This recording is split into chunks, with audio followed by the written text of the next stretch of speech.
Good morning, everyone. How are you doing? So tomorrow you have BHU's fight, and जैसे मैंने promise किया था that BHU के exam के अंदर 30 मार्क्स जो है वो क्वांटिटेटिव एप्टीट्यूड के होते हैं, जिसके अंदर लॉजिकल रीजनिंग का भी पार्ट आ जाता है। मैथ्स को ज्यादा तवज्जो नहीं दिया जाता BHU के एग्जाम में 2019 के पैटर्न से। This is what I have already explain to you. 30 questions जो है वो अलग से सेक्शन बना होता है, जिसके अंदर पूरा लॉजिकल रीजनिंग और मैथ्स को वो कवर करता है। मैथ्स को उतना इंपॉर्टेंस दिया जाता है जितना कोरोना से पहले केमिस्ट के शॉप पे सैनिटाइजर को दिया जाता था। तो आप अगर अपना लॉजिकल रीजनिंग भी पक्का कर लेंगे, if you have phobia of maths, it's okay.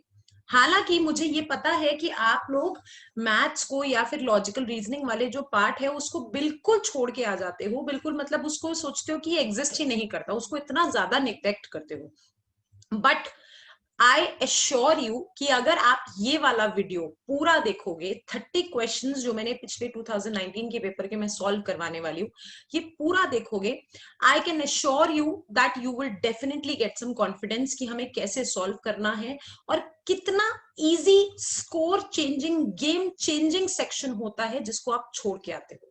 Okay, so let's start, stop wasting any time. अगर आपको समझ आए तो just let me know in the comment box कि yes it has really helped you. So start करते हैं। जो पहला क्वेश्चन था, क्वेश्चन नंबर 101 से शुरू होता है पेपर में, ठीक है। मैंने क्वेश्चंस को अलग से टाइप कर लिया ताकि आपके लिए आसान हो जाए। क्वेश्चन नंबर फर्स्ट कह रहा है, if you go back to the coding decoding का क्लासेस मैंने ऐसे क्वेश्चंस आपको करवाए हैं। z की वैल्यू 52 है, एक्ट को 48 लिखा है, तो बताइए बैट को क्या लिखेगा। मुझे क्लियरली समझ आ रहा है कि z का जो प्लेस वैल्यू होता है वो 26 होता है ना। अगर z का प्लेस वैल्यू 26 होता है, उसका डबल 52 है। So let me just check कि एक्ट की प्लेस वैल्यूज क्या होती है। ए की 1 होती है, सी की 3 होती है और टू की 20 होती है, टी की 20 होती है। सो द सम इज 24, 24 का डबल 48।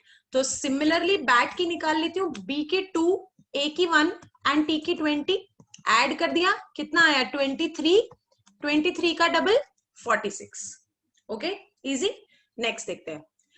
अगर आप याद करो सीरीज के क्वेश्चंस में मैंने आपको बताया था कि सबसे पहले आप देखोगे, उसके बाद आप डिफरेंस और डबल डिफरेंस पे जाओगे। सबसे पहले देखो, ये तो देखने से ही समझ आ रहा है, 1 का स्क्वायर, 2 का स्क्वायर, 3 का स्क्वायर, 4 का स्क्वायर, 5 का स्क्वायर, 6 का स्क्वायर, 7 का स्क्वायर, आंसर 8 का square, that is 64। Okay, next, complete the series. अब ये देखने से समझ नहीं आ रहा तो हम क्या करते हैं, हम डिफरेंस निकालते हैं। डिफरेंस देखते हैं जरा, 1 2, यस, कुछ कुछ हिंट आ रहा है कि क्या पता इसने नॉर्मल नेचुरल नंबर की सीरीज रखी हुई हो। तो यहाँ पे 3 आना चाहिए, यहाँ पे 4 आना चाहिए, क्या यहाँ पे 5 है। लेकिन अभी भी मैं मार्क नहीं करूंगी, मैं फिर भी अभी चेक करती हूँ। अगर 17 में से 3 गया तो यहाँ पे आया 14, तो क्या 14 में से 4 जाने पे अगला नंबर आ रहा है, 14 में से 4 जाने पे 10 आ रहा है, जी हाँ आ रहा है, hence I will mark 14 as my answer. Okay, next question. Again a very very easy question. ऐसे क्वेश्चंस मैं आपको बहुत सारे क्लास में करवा चुकी हूं। क्या बोल रहा है, USPLG। अगर आपने, मैंने आपको बोला था कि जैसे ही पेपर मिलेगा आप सबसे पहले स्टार्टिंग में ही 26 alphabets with their respective place values आप लोग लिखोगे and that will really help you through out. Okay, अगर 5 क्वेश्चंस में मेरे बन जाते हैं तो 5 into 3 15 मार्क्स की बात है। यहाँ पे देखते हैं, यहाँ पे मुझे समझ आ रहा है कि इसने एक अल्फाबेट बीच में छोड़ा है, ST, पीछे से STU। यहाँ पे 2 अल्फाबेट्स छोड़े हैं, यहाँ 3 अल्फाबेट, यहाँ 4 अल्फाबेट, तो यहाँ 5 अल्फाबेट्स छोड़ेगा। और अगर G से पहले 5 अल्फाबेट्स छोड़ने हैं, काउंट करिए मेरे साथ, A से स्टार्ट करते हैं, A, B, C, D, E, F. It means A has to be here. A has to be here. तभी 5 अल्फाबेट्स छोड़कर G की वैल्यू आएगी। So answer is A. Very simple. Okay. Next. In a family, there are 6 members A, B, C, D, E, F. A and B are married couple. बनाइए जरा मेरे साथ, हम लोग कैसे बनाते थे क्लास में, ऐसे बनाते थे ना, A and B are married couple. A being the male member, यदि A being the male member, D is the son of C. अभी हमें नहीं पता कहां आएगा ये, D is the son of C, ऐसे ही करते थे हम लोग। Who is the brother of A? ये जो who है, ये जो who है, ये C के लिए लिखा गया है, ठीक है। तो who is the brother of C? अगर सी भाई है किसका? ए का, तो ये वाला जो टेबल है हमने इसको उठा के सिर्फ यहाँ पे रख दिया। अच्छा, आगे क्या कह रहा है? E is the sister of D. E जो है वो डी की सिस्टर है, यहां आ जाएगी। B is the daughter in law of F. Okay, B is the daughter in law of F. अगर एफ की डॉटर इन लॉ बनना है तो ऑब्वियसली बेटे की वाइफ, अगर ये हस्बैंड था तो ये वाइफ हो गई, और ये डॉटर इन लॉ तो ऑब्वियसली ए के क्या तो फादर होंगे या मदर होंगे, तभी वो डॉटर इन लॉ कहलाएगी। Whose husband has died? अच्छा, एफ के हस्बैंड की डेथ हो गई है, इसका मतलब कि ये फीमेल होंगी। How is E related to C? E related to C, आपको याद होगा ऐसे क्वेश्चन में मैंने आपको बताया था कि जिसके साथ इज लिखा होता है हम उसका रिलेशनशिप निकालते हैं, और ई के साथ इज लिखा है, E is related to C. Obviously भाई अगर इसके भाई के पापा हैं तो इसके भी तो पापा हुए, ये कौन हुई? बेटी। सिंपल। ओके, चलो थोड़ा स्माइल कर दो। Now find the missing term. 6, 12, 21 dash and 48 पूछा है मुझसे। मैं यहाँ पे इसको थोड़ा सा लिख लेती हूँ ताकि आपको और अच्छे से हम इसको कर पाए। देखो, देखने से समझ नहीं आ रहा तो हम क्या करते हैं, सीधा डिफरेंस निकालते हैं। यहाँ पे लिखा 6, यहाँ पे लिखा 9, यहाँ नहीं पता क्या आएगा, यहाँ पे चेक करते हैं। तो मुझे कुछ ऐसा समझ आ रहा है कि नीचे जो है या तो इसने 3 का टेबल चलाया है, नहीं तो मैं डबल डिफरेंस भी ट्राई कर सकती हूँ। अगर 3 का टेबल मतलब 3 2 6, 3 3 9, 12 और 15 ऐसा कुछ होना चाहिए। ये अभी मैंने गेस वर्क किया है, but I will check this now. अगर यहाँ पे 12 है तो यहाँ पे क्या आएगा? 33। देखिए दोनों को ऐड करके 33, बट 33 मैं अभी कंफर्म नहीं करूंगी, मेरे ऑप्शन में हालांकि है। मैं कब कंफर्म करूंगी? जब मुझे ये कंफर्म हो जाएगा कि इन दोनों का सम 48 है। जी हाँ, 48 है। Now I will say yes, 33 is my answer. Okay, next. ये तो देखने से ही समझ आ रहा है, फाइंड द मिसिंग टर्म। मैंने कहा था ना सबसे पहले आप उसको ध्यान से देखोगे तो आपको आंसर मिल जाएगा। 1 का क्यूब प्लस 1, 2 का क्यूब प्लस 1, 3 का क्यूब प्लस 1 डैश 4 5, तो यहाँ क्या आएगा? 4 का क्यूब प्लस 1, ये 5 का क्यूब प्लस 1, 6 का क्यूब, 7 का क्यूब, ठीक है। 4 का क्यूब 64 प्लस 1 आंसर 65। इतनी सी ही देर लगनी चाहिए आपको एक क्वेश्चन में, hardly 20 seconds. Okay, cattle heard sheep क्या होता है? कैटल के झुंड को हर्ड बोलते हैं, शीप के झुंड को फ्लॉक बोलते हैं। सिंपल। बॉटनी प्लांट्स की स्टडी को बॉटनी बोलते हैं, इंसेक्ट्स की स्टडी को एंटोमोलॉजी बोलते हैं। तो आंसर इज इंसेक्ट्स। अगर आपको ऐसे क्वेश्चंस में कहीं डाउट है तो बीएचयू की अच्छी बात यह है कि आपको हिंदी का ट्रांसलेशन भी देता है पेपर में, तो आपको ऑलरेडी वो बताएगा कि हाँ ये कीट विज्ञान है, और ऑप्शंस में दिया होगा कीट, तो आप मार्क कर सकते हो बहुत आसान से। ठीक है, next is choose the odd one out. Bat, crow, pigeon, parrot. Obviously bat is the mammal and none of them other is the mammal, so the answer is bat. 11th question देखो कितना आसान question है, free के number बढ़ते हैं फिर भी question छोड़ के आ जाते हो आप लोग। हेल्थ को लिखा है GSKZDG, तो बताइए नॉर्थ को क्या लिखेगा? If you go back again to the decoding का क्लास, ऐसे क्वेश्चंस हमने किए हैं और आपके पास वो लिखा हुआ होगा जो अल्फाबेट्स हैं आपके 26 अल्फाबेट्स, उसमें से आप देखिए कि एच के आगे पीछे HG, ठीक है, तो या तो इसने ये वाला G यूज किया है या फिर ये वाला G यूज किया है, राइट, कुछ भी हो सकता है। ई के आगे पीछे या तो EF आएगा या फिर D आएगा, तो D और F पीछे। इट मींस मुझे क्लियरली समझ आ गया कि ये वाला जो अल्फाबेट है इसने रिवर्स ऑर्डर में स्टार्ट किया है, ठीक है, और +1 माइनस किया है, HG और DE, है ना, मतलब कि H का अगला अल्फाबेट और E से पहला वाला alphabet. This is how he has used it. So मैं क्या करूंगी कि मैं नॉर्थ को चेक करती हूँ, N का जो अगला अल्फाबेट होगा वो लास्ट अल्फाबेट होगा कोड का। N का अगला alphabet is M, and M इनमें से कितनों में लास्ट में है? There is only one option, so the answer is this, that's it. इसको मार्क करो और आगे बढ़ो, ठीक है। ईगो पे मत लेना कि मैं तो पूरा ही सॉल्व करूंगा, पूरा घर आके सॉल्व कर लेना। 5 children take part in a tournament, each has to play every one another. How many games must they play? देखिए कुछ परमुटेशन कॉम्बिनेशन के क्वेश्चन इसने डाला हुआ है, आप इसको इतना टेंशन मत लो। अगर आपको ऐसे क्वेश्चंस फंस भी जाते हैं तो आप छोड़ो, पर फिर भी मैं करवा देती हूँ। 5 बच्चे हैं तो भैया पहला बच्चा 4 गेम खेलेगा, दूसरा बच्चा 3, 2 और 1, ये इस तरीके से गेम्स खेली जाएंगी। सिंपल, इनको ऐड कर दो, कितना आया? 10 आ गया। आप ऐसे भी कर सकते हो, ये भी कर सकते हो। हमें बचपन में सिखाया गया था, क्या सिखाया गया था कि भैया 5 फैक्टोरियल, 3 फैक्टोरियल और 2 फैक्टोरियल, है ना। और 5 का मतलब 5 इंटू 4 इंटू 3 इंटू 2 तक लिखते हैं जब तक 1 नहीं आ जाता। नीचे भी 3 इंटू 2 इंटू 1 तक लिखते हैं और फिर 2 इंटू 1 तक लिखते हैं, ऐसे करते हैं। इसको काट दीजिए, आंसर क्या आ गया? 10 अगेन। आप कैसे भी कर सकते हैं, ठीक है। अगला question, the age of the father is twice as old as is the son. Father की जो एज है वो ट्वाइस ओल्ड है एल्डर सन से। एल्डर ऐसे लिखते हैं क्वेश्चन, ओके। 10 years hence, 10 साल बाद, the age of the father will be, 10 साल बाद, तो 10 साल फादर की एज में ऐड हो जाएंगे। The age of the father will be 3 times that of the younger son. अच्छा यंगर सन है, वाई ले लेते हैं हम उसको, उसकी भी एज में तो 10 साल ऐड होंगे ना। If the difference between the ages of the two sons is 15 years, मतलब एल्डर ही तो बड़ा होगा। और ये इक्वेशन कह रहा है, तो बताइए कि पापा की एज कितनी है, ये क्वेश्चन है। सिंपल सी बात है, आप क्या कीजिए, आप ना यहां से किसी एक की वैल्यू निकाल लीजिए। हमने क्या करा, ई की वैल्यू निकाल ली, E is equal to 15 plus Y लिख लिया, लिख सकते हैं। और इस ई की वैल्यू को आप इसमें डाल दीजिए, ठीक है, ताकि दो इक्वेशंस को आप इक्वेट कर पाए। तो हमने अब क्या करा, now f is equal to twice of 15 plus y, I can do this, and f is equal to 30 plus 2y, I can do this. और यहां पे जो इक्वेशन है, ये वाला जो इक्वेशन है, इसको भी सॉल्व कर लीजिए। f is equal to 3y plus 20 हो जाएगा ये, क्योंकि देखिए ये तो 30 हो गया और ये -10 यहां आएगा तो 20 हो जाएगा। नाउ अब आप इन दोनों को माइनस कर दीजिए, इन दोनों इक्वेशंस को, ये कट गया तो y की वैल्यू आ गई आपके पास 10।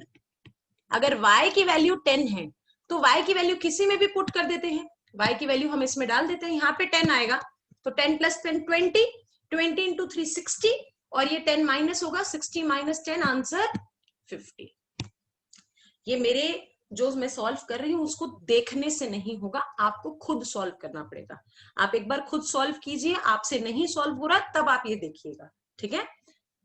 Next, Manik is 14th from the right end of in a row of 40 boys. एक क्लास में 40 बच्चे पढ़ते हैं और राइट से जब हमने देखा तो मानिक जो है 14th प्लेस पे बैठा है। इसका मतलब है कि भैया इसके बाद 26 बच्चे और बैठे हैं, है ना। याद आ रहा है, रैंकिंग की क्लास देखिए, रैंकिंग में करवाए हैं ना मैंने ऐसे क्वेश्चंस आपको।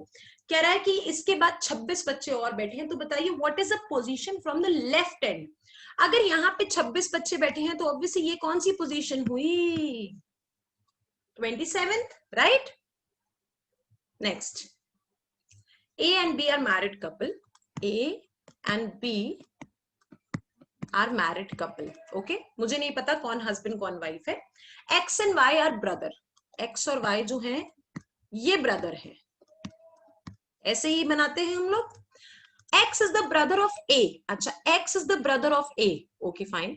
How is Y related to B, Y जो है वो बी का क्या लगा, ऑब्वियसली यार क्या लगा, या तो साला लगेगा या फिर देवर लगेगा, जेठ लगेगा, कुछ भी हो सकता है। तो answer is obviously brother in law, right. Next, the total number of digits used in the numbering pages of 366 pages, कि अगर मुझे एक 366 पेजेस की कोई बुक बनानी है तो मुझे बताइए कि उस बुक को बनाने में कितनी डिजिट्स यूज करनी पड़ेंगी। क्वेश्चन को ध्यान से समझिएगा, 366 पेजेस की बुक बनानी है, उसमें कितनी डिजिट्स लगेंगी, कितनी डिजिट्स, जैसे 1 2 3 4 कितनी डिजिट्स लगेंगी। तो अब मुझे ये पता है कि अगर मैं इस, ध्यान से क्वेश्चन समझिएगा, बड़ा अच्छा क्वेश्चन है, बड़ा अच्छा आंसर भी है इसका। अगर 366 पेजेस की बुक बनानी है तो मुझे 3 तरीके से अपनी डिजिट्स को सैग्रीगेट करना पड़ेगा। 1 डिजिट सिंगल डिजिट वाली, 2 डिजिट्स वाले नंबर और 3 डिजिट्स वाले नंबर। इसका मतलब है कि अगर मैं number of digits in single digit, number of digits in 2 digit number और number of digits in 3 digit number को ऐड कर देती हूं, तो मेरे पास आ जाएगा कि हाँ जी 366 के अंदर कितना यूज करना है, 366 तक ही जाएंगे हम। अब नंबर ऑफ 1 डिजिट नंबर कितने होंगे, 1 से लेकर 9 तक, 1 से लेकर 9 तक, कोई प्रॉब्लम है इसमें? 1 डिजिट नंबर 10th नंबर पर, 10th पेज पर आते ही जो उसका नंबर है वो तो डबल डिजिट हो गया ना। और 2 डिजिट नंबर कितने होंगे, 10 से लेकर 99 तक, 10 से लेकर 99 तक, 10 से लेकर 99 तक कितने नंबर होते हैं हमारे पास, 90, 90 नंबर्स, 90 नंबर्स होंगे। ओके, 10 से लेकर 99 तक। एंड अगर हमें 3 डिजिट नंबर निकालना है तो कहां से जाएगा, 100 से लेकर 366 तक, 100 से लेकर 366 तक, दैट इज 267, 267 जाएगा। कोई डाउट इसके अंदर किसी को? ठीक है, 267 कैसे आया, 100 देखो, 100 के बाद 101 से 366 तक तो 266 हो गए, और एक 100 भी तो है ना, तो 267। अब आप इसको ऐड कर दीजिए बस, not a rocket science at all. 180 और ये आ गया आपका 801, है ना, इसको ऐड कर देंगे। So the answer is 990, that's it. Okay, आया समझ? अगला देखते हैं। अगला कह रहा है which 2 signs should be changed to make this statement correct. मतलब मैं ऐसे कौन से 2 साइन है जिनको रिप्लेस कर दूं तो ये स्टेटमेंट करेक्ट हो जाएगा। अब आपको ये करके देखना पड़ेगा, ठीक है, एक एक ऑप्शंस को उठाइए और करके देखिए, कोई ज्यादा देर की बात नहीं है। बॉड मास तो आपको याद ही होगा, पहले ब्रैकेट होता है, ऑफ होता है, division, multiplication, addition and subtraction. Okay, BODMAS से ही सॉल्व करेंगे हम इक्वेशन को। तो पहले कह रहा है प्लस और माइनस को, कि मतलब मैं प्लस जहां लिखा है वहां माइनस लिख दूं और जहां माइनस लिखा है उसको प्लस लिख दूं। तो चलिए ट्राई करते हैं। अगर मैं प्लस की जगह माइनस लिखती हूं, बाकी सब वैसा का वैसा रहने देती हूं, तो मेरी इक्वेशन बन जाती है ये। तो मुझे बताना है क्या ये 3 बनता है या नहीं। तो चलिए चेक करते हैं। अगर हम बॉडमास लगाते हैं तो दिस बिकम्स 3 पहले, प्लस और दिस बिकम्स 24 माइनस 5। तो ये किसी भी कीमत पे 3 नहीं बन सकता, बीच में 24 इतना बड़ा नंबर आ रहा है, तो obviously this can not be my option. Okay, अब अगला ऑप्शन देखते हैं। अगला ऑप्शन मुझे कह रहा है कि अगर माइनस जहां लिखा है वहां डिवीजन लिख दो, जहां डिवीजन लिखा है वहां माइनस लिख दो। चलिए ट्राई करते हैं हम लोग। 5 + 3, 5 + 3 किससे डिवाइड करना है हमें इसको, एक सेकेंड रुकिए।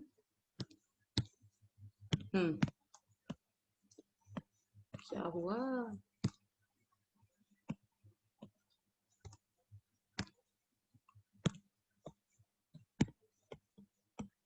5 + 3 multiplied by 8 divided by 12 minus 4। Check करें, इसका मतलब 5 + 3 multiplied by 8 divided by 4 ऐसे बन गया। ये इक्वेशन आ गई, ये 4 से 4 कट गया, 4 2 जा, this becomes 10। 4 have I done right?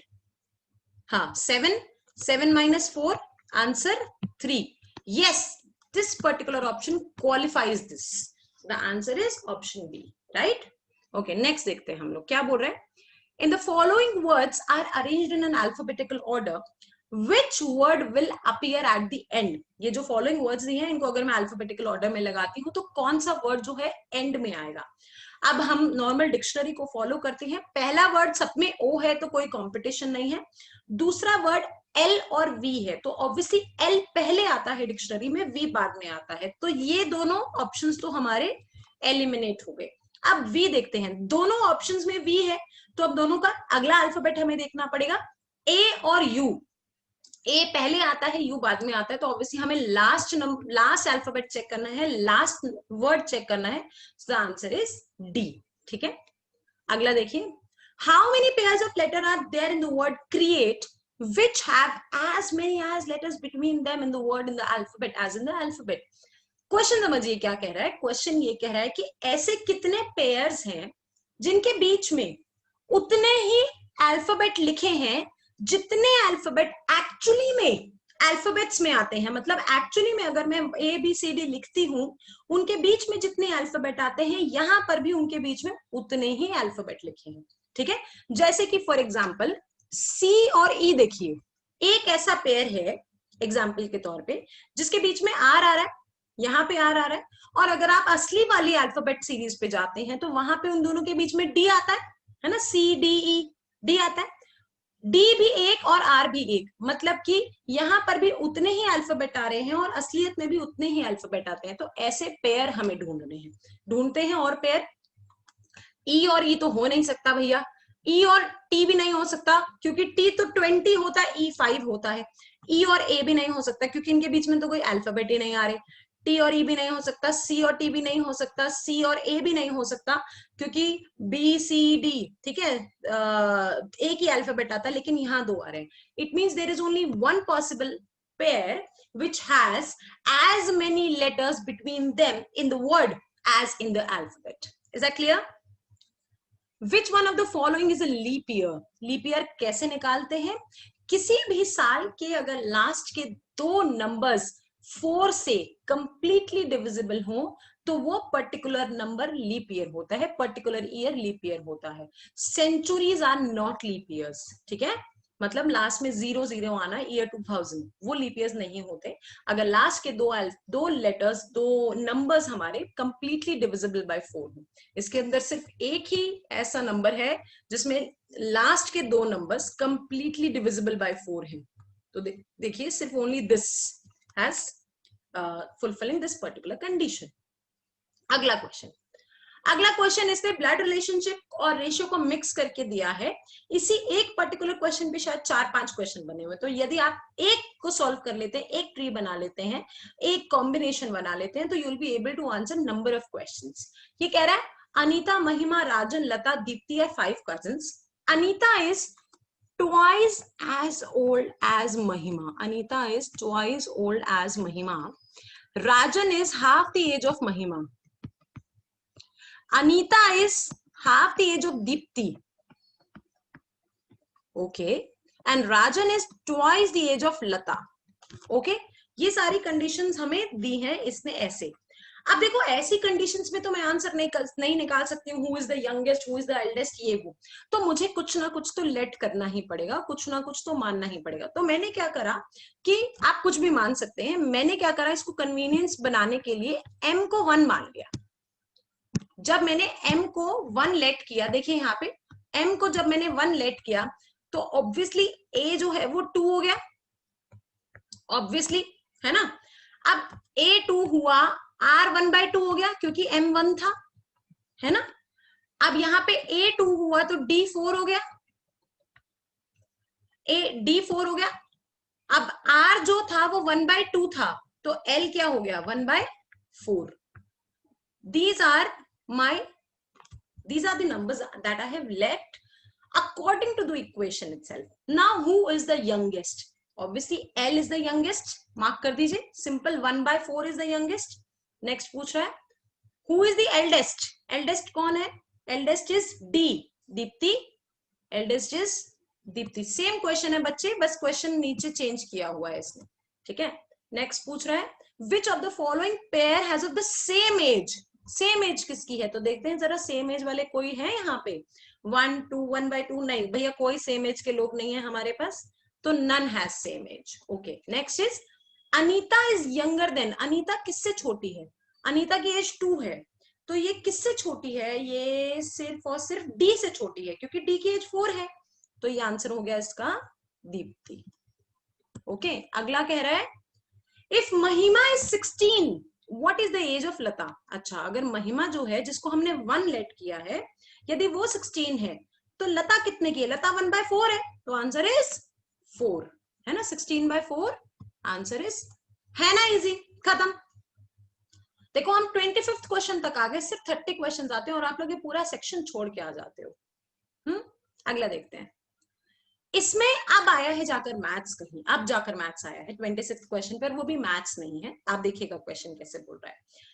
इसने 2 इक्वेशन दी है और ये कह रहा है कि 2 इक्वेशन के बाद ये वाला क्वेश्चन सॉल्व करना है और मुझे बताना है कि ये दोनों इक्वेशन जरूरी है उसको सॉल्व करने के लिए, या किसी एक से काम चल जाएगा, या दोनों ही बेकार है। ठीक है, ऐसा सॉल्व करना है। तो मुझे कह रहा है कि प्रशांत की सैलरी निकालनी है। This is the question.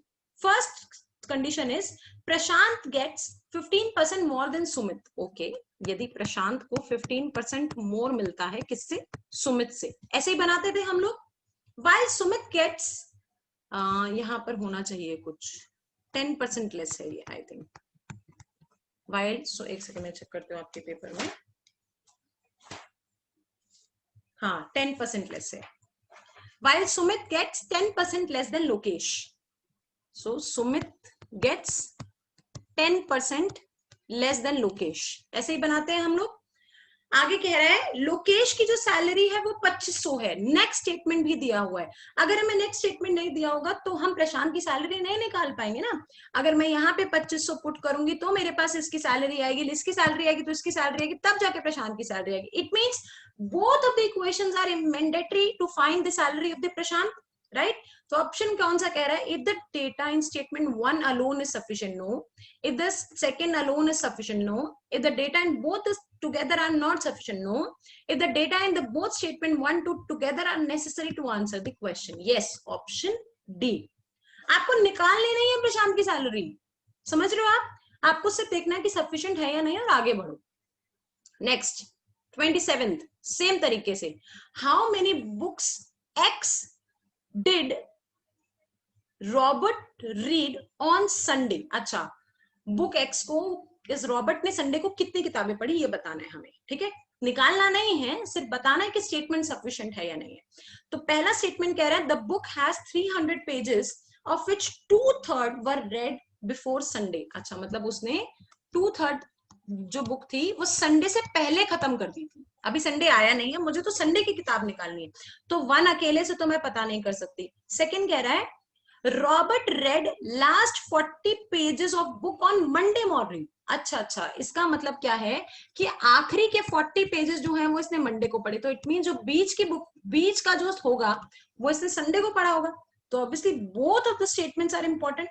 1/3 मतलब 100 पेजेस रह गए थे इसके, 100 पेजेस में से 40 पेजेस तो इसने मंडे को पढ़े, तो ऑब्वियसली जो 60 पेज बचे हैं वो तो संडे को पढ़े होंगे ना। Both the statements are required to answer this particular question, so obviously the answer would be again D. Both the statement 1, 2 together are necessary to answer the question. Okay, 28th, same pattern. How many visitors saw the exhibition yesterday? कितने लोग आए थे कल exhibition देखने के लिए, ये answer देना है हमें। क्वेश्चन नंबर 1, मतलब स्टेटमेंट 1 कह रहा है each entry pass holder can take up to 3 persons with him or her. एक पास पे 3 लोगों को ले जाया जा सकता है। सेकेंड स्टेटमेंट कह रहा है in all 243 passes were sold yesterday. चलिए आप दिमाग लगाइए अब जरा, 243 passes बिके थे, लेकिन मुझे ये तो कहीं बताया नहीं कि एक पास पे कितने लोग एंट्री करें। 3 लोगों को ले जाया जा सकता है, क्या पता कोई 2 लेके आया, कोई 3 लेकर आया, कोई 1 लेकर आया, मुझे तो नहीं पता। तो इसका मतलब है कि मैं कुछ भी कर लूं, ये नहीं बता सकती हूं कि एक्चुअली में कितने लोग आए थे, है ना। तो इसका मतलब कि दोनों स्टेटमेंट्स को मिलाकर भी I won't be able to answer the question. So the answer will be data given and both the statement together are not sufficient to answer the question.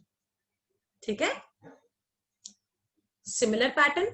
How many doctors are practicing in this town? Okay, there is one doctor per 700 resident. मतलब 700 resident के ऊपर एक doctor है। Okay, there are 16 wards with each ward having as many as doctors as the number of wards. अच्छा, total 16 ward है हमारे पास और हर ward में उतने ही डॉक्टर हैं जितने की वार्ड है टोटल। तो टोटल 16 वार्ड है, तो हर वार्ड में 16 डॉक्टर हैं, तो इसका मतलब टोटल 256 डॉक्टर्स हो गए हमारे पास। तो अकेला सेकंड स्टेटमेंट से निकल गया ये, तो हमें फर्स्ट स्टेटमेंट की जरूरत ही नहीं है। अब फर्स्ट स्टेटमेंट की जरूरत ही नहीं है तो ऑब्वियसली तो answer is if the data second is alone are sufficient, answer is option B. ठीक है, लास्ट क्वेश्चन कह रहा है Rajan and Madan start from a common point and walk straight in the opposite direction. एक पॉइंट से start किया, एक यहां जा रहा है, एक यहां जा रहा है। What will be the distance between them at the expiry of 3 hours? अच्छा, मुझे 3 घंटे बाद बताना है कि दोनों के बीच का डिस्टेंस कितना होगा। Statement 1, Rajan and Madan walk at the speed of 4 and 6. हाँ मैं निकाल सकती हूँ, अगर कोई 4 से चल रहा है कोई 6 से चल रहा है तो इसका डिस्टेंस निकाल लूंगी 3 घंटे में कितना चला, इसका निकाल लूंगी 3 घंटे में, इसने 12 चला होगा इसने 18 चला होगा, तो डिफरेंस 6 आ गया, ठीक है, इसी से निकल गया। मदन वॉक्स 1.5 times फास्टर देन राजन, इसकी तो जरूरत ही नहीं ना यार, मुझे तो डिस्टेंस से निकालना है, वो मैंने फर्स्ट स्टेटमेंट से ही निकाल दिया। So obviously the answer is first statement alone is sufficient. That's it. इतने इजी 30 क्वेश्चंस आते हैं पेपर में, और आप 30 क्वेश्चंस का मतलब समझ रहे हो?